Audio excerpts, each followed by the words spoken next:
Hey, you tourists, it's your boy Domination. I'm back on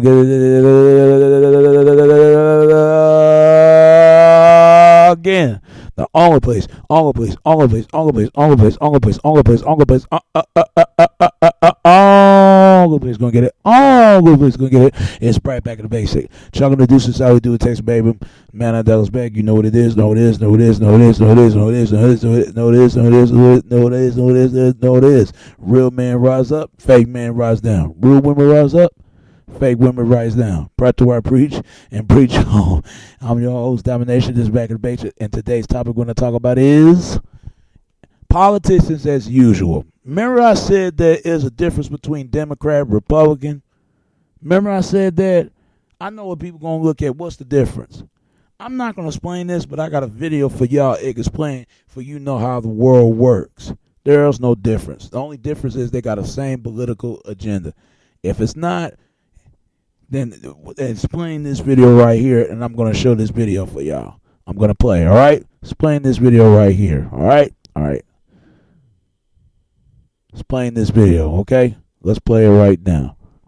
All right, here it is.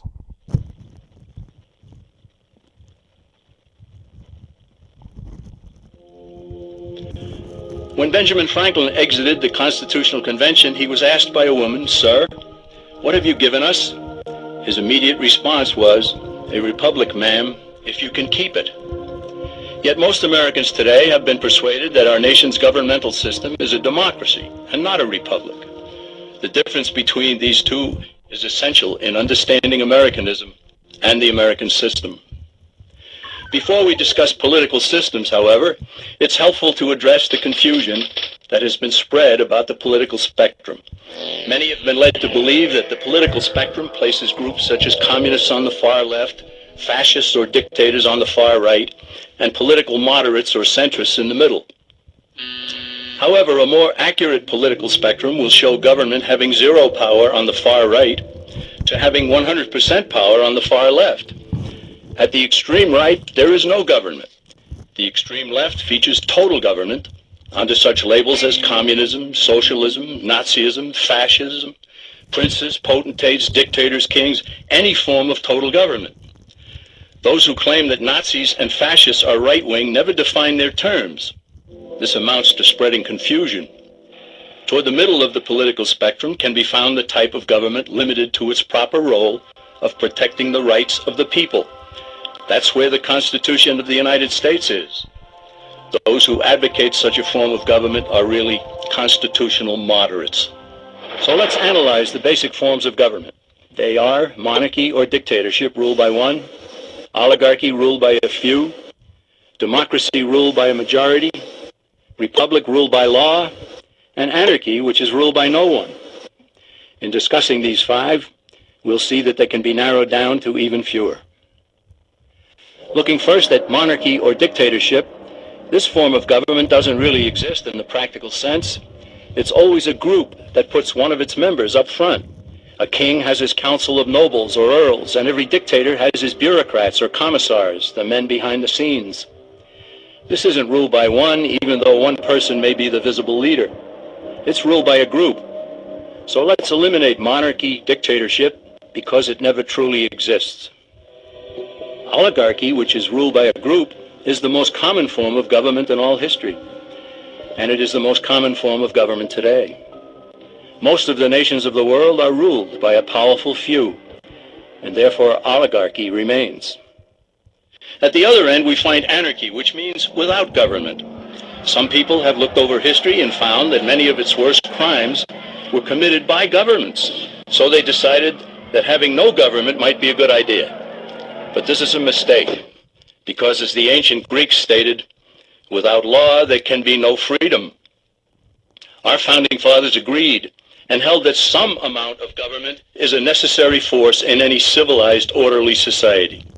In a state of anarchy, however, everyone has to guard life, liberty, and property, and the lives of family members.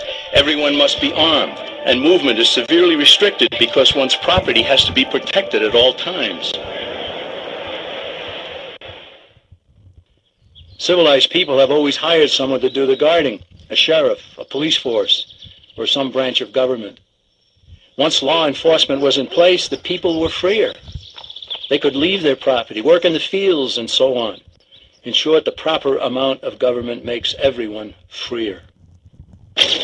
There are some who advocate anarchy, however, not because they want no government, but because they don't like what they have. They use anarchy as a tool for revolutionary change. The condition of anarchy is very much like a vacuum where something rushes in to fill it. These calculating anarchists work to break down the existing government with rioting, killing, looting, and terrorism. Tragically, the people living in such chaos often go to those best able to put an end to it and beg them to take over and restore order. And who is best able to put an end to the chaos? The very people who started it. The anarchists who created the problem then create a government run by them, an oligarchy, where they have total power. This is exactly what happened in Russia that led to Lenin taking total power, and in Germany, where Hitler's brown shirts created the chaos that brought him to power. But anarchy isn't a stable form of government. It's a quick transition from something that exists to something desired by the power-hungry. It's a temporary condition, and because it isn't permanent, we eliminate it as well. The word democracy comes from two Greek words, demos, meaning people, and kratein, meaning to rule. Democracy, therefore, means the rule of the people, majority rule. This, of course, sounds good, but suppose the majority decides to take away one's home, or business, or children. Obviously, there has to be a limit. The flaw in democracy is that the majority isn't restrained. If more than half the people can be persuaded to want something in a democracy, they rule. What about republic? Well, that comes from the Latin. Res, meaning thing, and publica, meaning public. It means the public thing, the law. A true republic is one where the government is limited by law, leaving the people alone.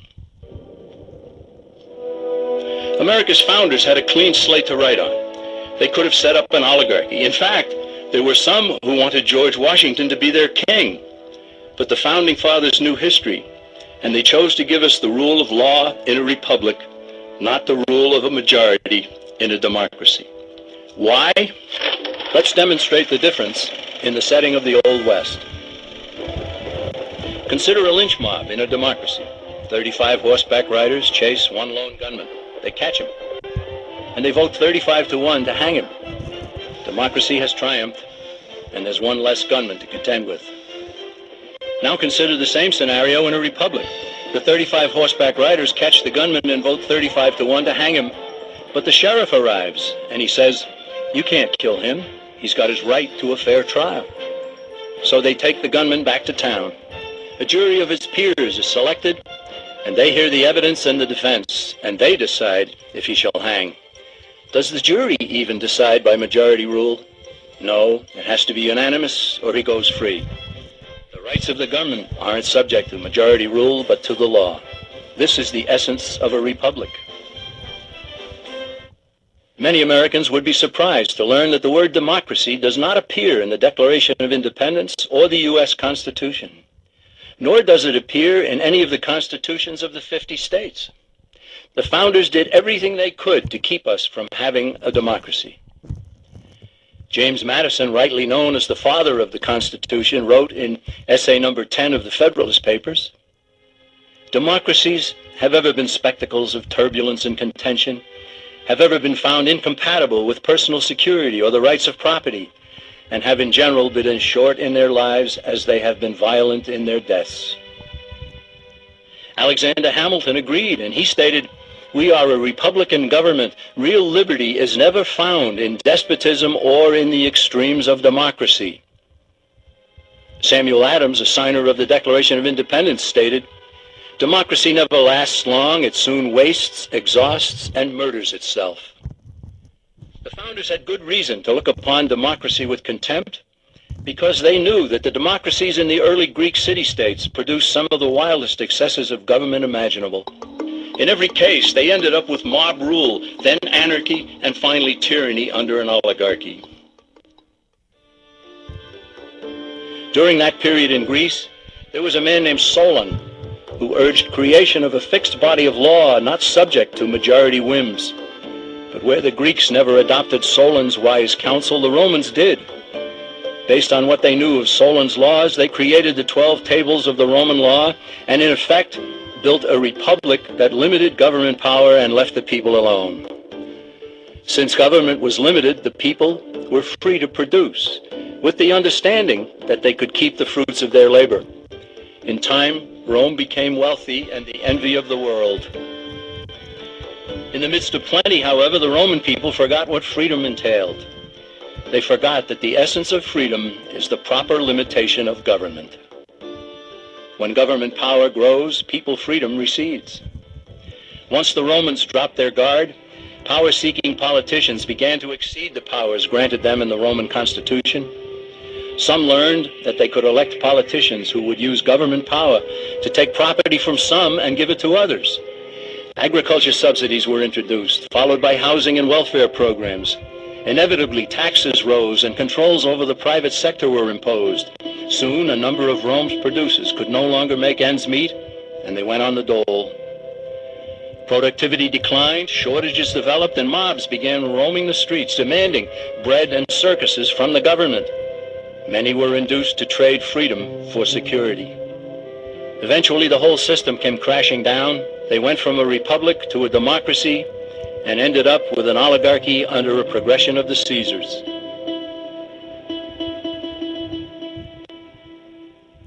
Thus, democracy itself is not a stable form of government. Instead, it is the gradual transition from limited government to the unlimited rule of an oligarchy. Knowing this, we as Americans are ultimately left with only two choices. We can keep our republic, as Franklin put it, or we will inevitably end up with an oligarchy, a tyranny of the elite.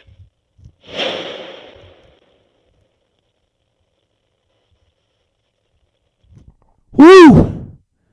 Y'all get it? Y'all get it, people? Do you understand how the world works? Do you understand how the politicians work? So there you have it. Any questions? Anybody had questions? What do people know how the society and how everything works around the globe and around the scale of the global and leap a globe? All right, any questions? No further questions.